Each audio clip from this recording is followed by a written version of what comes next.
ಕರ್ನಾಟಕ ರಾಜ್ಯದ ಹವಾಮಾನ ಮುನ್ಸೂಚನೆ. ನಾನು CS ಪಾಟೀಲ್, ವಿಜ್ಞಾನಿ, ಹವಾಮಾನ ಕೇಂದ್ರ, ಬೆಂಗಳೂರು.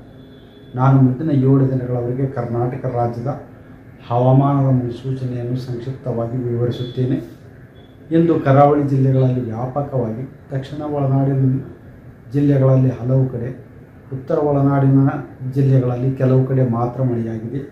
ಪ್ರಮುಖವಾಗಿ ಹೊನ್ನಾವರ ಉತ್ತರ ಕನ್ನಡ ಜಿಲ್ಲೆಯಲ್ಲಿ 12 ಸೆಂಟಿಮೀಟರ್, ಮಂಕಿಯಲ್ಲಿ ಕೂಡ 12 ಸೆಂಟಿಮೀಟರ್, ಹುಣಸದಕಟ್ಟೆ ಶಿವಮೊಗ್ಗ ಜಿಲ್ಲೆಯಲ್ಲಿ 6 ಸೆಂಟಿಮೀಟರ್ ಮಳೆಯಾಗಿದೆ. ಈಗಿರುವ ಹವಾಮಾನದ ಸಿನಾಪ್ಟಿಕ್ ಸ್ಥಿತಿ ಏನೆಂದರೆ, ಬಂಗಾಳ ಉಪಸಾಗರದ ಆಂಧ್ರ ಪ್ರದೇಶದ ಕರಾವಳಿ ತೀರದಲ್ಲಿ ಸರ್ಕ್ಯುಲೇಷನ್ 1.5 ಮತ್ತು 5.8 ಕಿಲೋಮೀಟರ್ ಎತ್ತರದವರೆಗೆ ಇದೆ. ಅಕ್ಟೋಬರ್ 1ರಂದು ಬಂಗಾಳ ಉಪಸಾಗರದಲ್ಲಿ ವಾಯುಭಾರ ಕುಸಿತವಾಗುವ ಹೆಚ್ಚಿನ ಸಾಧ್ಯತೆ ಇದೆ. ಇದರ ಪ್ರಭಾವದಿಂದ ಕರಾವಳಿ ಜಿಲ್ಲೆಗಳಲ್ಲಿ ಸೆಪ್ಟೆಂಬರ್ 29ರಿಂದ ಅಕ್ಟೋಬರ್ 5ರವರೆಗೆ ವ್ಯಾಪಕವಾಗಿ ಮಳೆಯಾಗುವ ಹೆಚ್ಚಿನ ಸಾಧ್ಯತೆ ಇದೆ.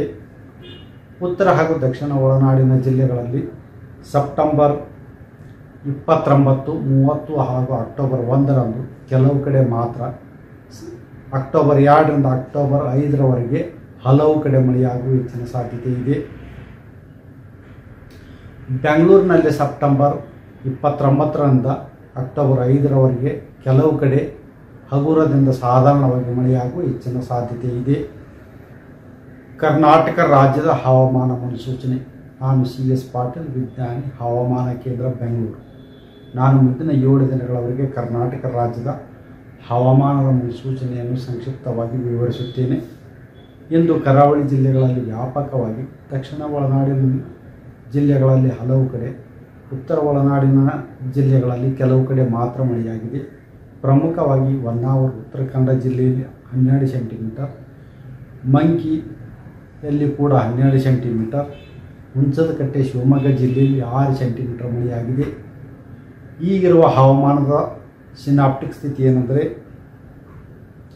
ಬಂಗಾಳ ಉಪಸಾಗರದ ಆಂಧ್ರ ಪ್ರದೇಶದ ಕರಾವಳಿ ತೀರದಲ್ಲಿ ಸರ್ಕ್ಯುಲೇಷನ್ 1.5 ಮತ್ತು 5.8 ಕಿಲೋಮೀಟರ್ ಎತ್ತರದವರೆಗೆ ಇದೆ. ಅಕ್ಟೋಬರ್ 1ರಂದು ಬಂಗಾಳ ಉಪಸಾಗರದಲ್ಲಿ ವಾಯುಭಾರ ಕುಸಿತವಾಗುವ ಹೆಚ್ಚಿನ ಸಾಧ್ಯತೆ ಇದೆ. ಇದರ ಪ್ರಭಾವದಿಂದ ಕರಾವಳಿ ಜಿಲ್ಲೆಗಳಲ್ಲಿ ಸೆಪ್ಟೆಂಬರ್ 29ರಿಂದ ಅಕ್ಟೋಬರ್ 5ರವರೆಗೆ ವ್ಯಾಪಕವಾಗಿ ಮಳೆಯಾಗುವ ಹೆಚ್ಚಿನ ಸಾಧ್ಯತೆ ಇದೆ. ಉತ್ತರ ಹಾಗೂ ದಕ್ಷಿಣ ಒಳನಾಡಿನ ಜಿಲ್ಲೆಗಳಲ್ಲಿ ಸೆಪ್ಟೆಂಬರ್ 29, 30 ಹಾಗೂ ಅಕ್ಟೋಬರ್ 1ರಂದು ಕೆಲವು ಕಡೆ ಮಾತ್ರ, ಅಕ್ಟೋಬರ್ 2ರಿಂದ ಅಕ್ಟೋಬರ್ 5ರವರೆಗೆ ಹಲವು ಕಡೆ ಮಳೆಯಾಗುವ ಹೆಚ್ಚಿನ ಸಾಧ್ಯತೆ ಇದೆ. ಬೆಂಗಳೂರಿನಲ್ಲಿ ಸೆಪ್ಟೆಂಬರ್ 29ರಿಂದ ಅಕ್ಟೋಬರ್ 5ರವರೆಗೆ ಕೆಲವು ಕಡೆ ಹಗುರದಿಂದ ಸಾಧಾರಣವಾಗಿ ಮಳೆಯಾಗುವ ಹೆಚ್ಚಿನ ಸಾಧ್ಯತೆ ಇದೆ.